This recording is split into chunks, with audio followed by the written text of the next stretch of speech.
వరద విలయం నుంచి విజయవాడ ఇప్పుడిప్పుడే కోలుకుంటోంది. బెజవాడను ముంచెత్తిన బుడమేరు గండిని పూడుస్తుండటంతో రేపటి నుంచి సాధారణ పరిస్థితులు నెలకొననున్నాయి. మరోవైపు వరద సహాయక చర్యలు, బాధితులకు అందుతున్న సహాయంపై సీఎం చంద్రబాబు ఎప్పటికప్పుడు పర్యవేక్షిస్తున్నారు. ప్రభుత్వం చర్యలతో రేపటి నుంచి విజయవాడలో సాధారణ పరిస్థితులు నెలకొనే అవకాశం ఉంది.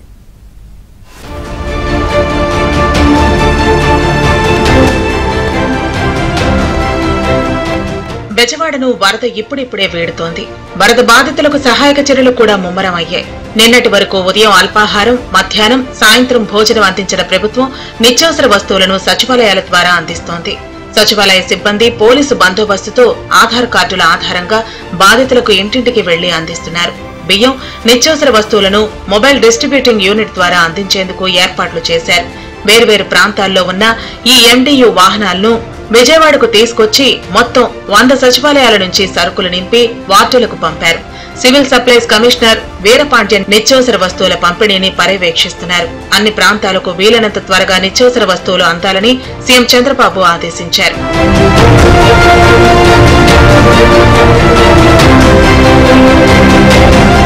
మరోవైపు బుడమేరు గండిని పూడుస్తుండటంతో నగరంలో వరద ప్రభావిత ప్రాంతాల్లో సుమారు అడుగు మేరకు వరద నీటి మట్టం పెరిగింది. ఇప్పటికే ఫైర్ ఇంజన్లతో ఇళ్లను శుభ్రం చేయగా మరోసారి వరద నీటి మట్టం పెరగడంతో ఆ ప్రాంతాల్లో మళ్లీ వరద నీరు చేరింది. దీంతో మళ్లీ బురద వస్తుందని ప్రజలు ఆందోళన చెందుతున్నారు. బుడమేరులో 3వ గండిని పూడ్చడం శుక్రవారం రాత్రికి పూర్తవుతుందని ప్రభుత్వం భావిస్తోంది. రాష్ట్ర జలవనరుల శాఖ మంత్రి నిమ్మల రామానాయుడు గత 4 రోజుల నుంచి అక్కడే ఉండి గండి పూడ్చే కార్యక్రమాలను నిరంతరం పర్యవేక్షిస్తున్నారు. ఆర్మీ అధికారులు కూడా గండిని పూడ్చే పనుల్లో తీవ్రంగా శ్రమిస్తున్నారు. ఈ గండిని పూడిస్తే విజయవాడ నగరానికి వరద ముంపు కూడా తగ్గిపోయే అవకాశం ఉంది. ప్రస్తుతం ఉన్న వరద నీటి మట్టం కూడా పూర్తిగా తగ్గుతుందని అంచనా వేస్తున్నారు.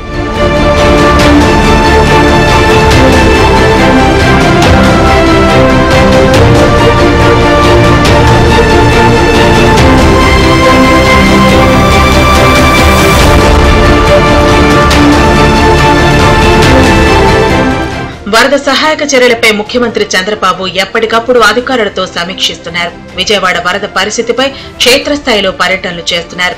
అధికార యంత్రాంగాన్ని పరుగులు పెట్టిస్తున్నారు. ఇక మంత్రులు, ఎమ్మెల్యేలు, ఎంపీలు సైతం ముంపు బారిన పడిన ప్రజల వద్దకు వెళ్లి మేమున్నామనే భరోసా ఇస్తున్నారు. శుక్రవారం 6వ రోజు వరద సహాయక చర్యలపై మంత్రులు, అధికారులతో ముఖ్యమంత్రి చంద్రబాబు టెలికాన్ఫరెన్స్ నిర్వహించారు. వరద ప్రాంతాల్లో జరుగుతున్న పారిశుద్ధ్య పనులను ముఖ్యమంత్రికి అధికారులు వివరించారు. ఫైర్ ఇంజన్లతో రోడ్లు, కాలనీలు, ఇళ్ల క్లీనింగ్ ను మరింత వేగవంతం చేయాలని వారికి సూచించారు. బుడమేరుకు పడిన గండ్లు పూడ్చివేత పనుల గురించి చంద్రబాబు ఆరా తీశారు.